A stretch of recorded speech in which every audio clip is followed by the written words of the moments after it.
वर्षानंतर आज दादाजींना डीपीडीसीची बैठक पार पडते याचं निश्चित प्रकारे आम्हा सर्वांना दुःख आहे. एक काम करणारा नेता, अत्यंत शिस्तप्रिय असणारा नेता आज आपल्यात नाहीये. अजूनही मनाला कधी कधी विश्वास वाटत नाही, परंतु शेवटी आज दादा नाहीत हे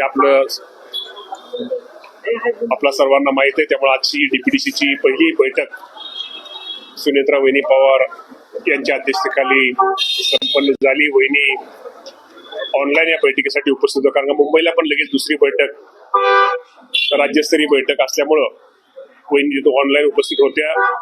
निश्चित प्रकारे आजच्या बैठकीमध्ये पाठीमागील खर्च आणि नवीन पुढच्या वर्षीचा आराखडा याला आम्ही सर्वांनी मान्यता दिलेली आहे आणि आम्ही सर्व सदस्यांनी सूचना केल्या की जास्तीत जास्त रक्कम हा निधी पुढच्या वर्षीचा जो आढावा आहे त्यामध्ये आपण सगळ्यांनी अर्थमंत्री म्हणून देवेंद्र फडणवीस साहेबांना विनंती करावी आणि तो आपल्या जिल्ह्यासाठी शहरासाठी वाढवून घ्यावा.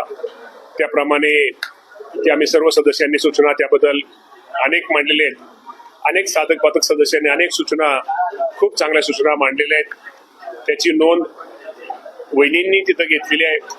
डीपीडीसीच्या माध्यमातून ज्या काय असतील त्या सुनेत्रा वहिनी निश्चित प्रकारे तिथं आपल्या सगळ्यांना सहकार्य करतील.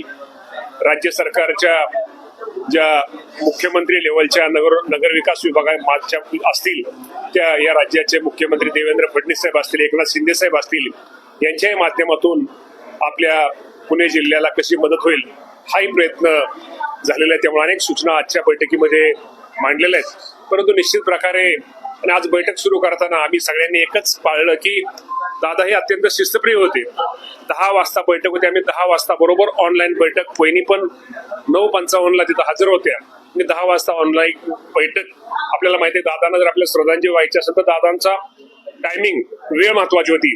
तर आम्ही 10 वाजता ही बैठक आज सुरू केलेली आहे आणि पाठीमागील खर्चाला आणि जो आढावा आज या बैठकीमध्ये घेतलेला आहे आणि पुढच्या वर्षात सुद्धा त्याला आपण सगळ्यांनी मान्यता दिली आहे. 12 तारीख आहे. महाराष्ट्राच्या दोन्ही राष्ट्रवादी एकत्र ज्यावर दादा शिक्कामोर्तब करणार होते. मनोज काकडेंनी त्याविषयी एक खंत व्यक्त केली की आज ते होत नाहीये. या बाबतीमध्ये मला अजून काही माहिती नाही, परंतु मी तुम्हाला एवढं म्हटलं होतं पाठीमागे 13 दिवस गेल्यानंतर काल वहिनी खरं तर 2 दिवस काल परवा दिल्लीला होत्या. देशाचे पंतप्रधान, देशाचे गृहमंत्री या दोघांना त्या भेटल्यात. राज्य शासनाच्या वतीनं जे काय कामं किंवा काय जे दादा असताना जे पेंडिंग विषय त्याच्याशी साधक बाधक वहिनींची चर्चा झालेली आहे. अजून वहिनी आल्यानंतर त्या बाबतीमध्ये निश्चित प्रकारे आज या विषयावर तर मी बोलण्यापेक्षा स्वतः वहिनी आणि आमचे वरिष्ठ या बाबतीमध्ये योग्य तो आपल्या सर्वांना बोलतील आणि योग्य तो निर्णय घेतील. विलिनीकरण होईल यावर खरं, कारण त्या चर्चा ज्या आहेत अजून वहिनी 13 दिवस झाल्यानंतर 2 दिवस वहिनी दिल्लीलाच होत्या, तर आमच्या अजून प्रत्यक्षामध्ये भेट झालेली नाही. या बाबतीमध्ये मी तुम्हाला एवढं सांगतो की अधिकार वाणीने किंवा त्या बाबतीमध्ये स्वतः सुनेत्रा वहिनी आणि आमचे जे वरिष्ठ त्या बाबतीमध्ये निर्णय घेतील. दोन्ही राष्ट्रवादीचं तुम्हाला काय वाटतं, तुमचं वैयक्तिक माझं म्हणण्यापेक्षा शेवटी वरिष्ठ एखाद्या गोष्टीबद्दल आपण जर एखाद्याला नेता मांडल्यानंतर शेवटी नेते मंडळीचे निर्णय घेतील त्याप्रमाणे घेतील. पण नक्की त्या बाबतीमध्ये आता वहिनी 2-3 दिवसानंतर झाल्यानंतर प्रत्यक्ष आमची भेट झाल्यानंतर या बाबतीमध्ये नक्की आम्ही चर्चा करू. इंदापूर तालुक्यामध्ये हर्षवर्धन पाटील आणि तुम्ही ज्या पद्धतीने मैत्रीपूर्ण लढत लढली आणि विजय प्राप्त केला.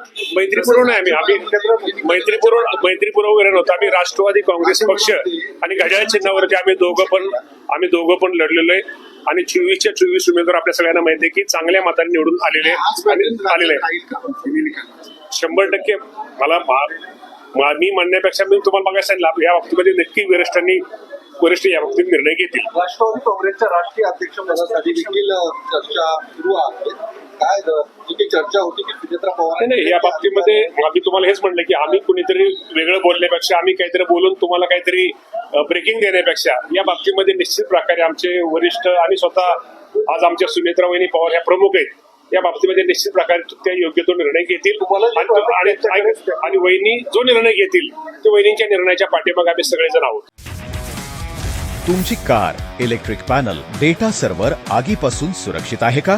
नाही? मग आजच बसवा F Protect. Temperature activated fire suppression device यामध्ये आहे eco friendly non toxic pressurise liquid जे आग लागल्यास क्षणार्धात ऍक्टिव्हेट होऊन आगीवरती मिळवते नियंत्रण. बसवण्यास अतिशय सोपे आणि सुटसुटीत टेकालिपचे एक दर्जेदार उत्पादन एफ प्रोटेक्ट.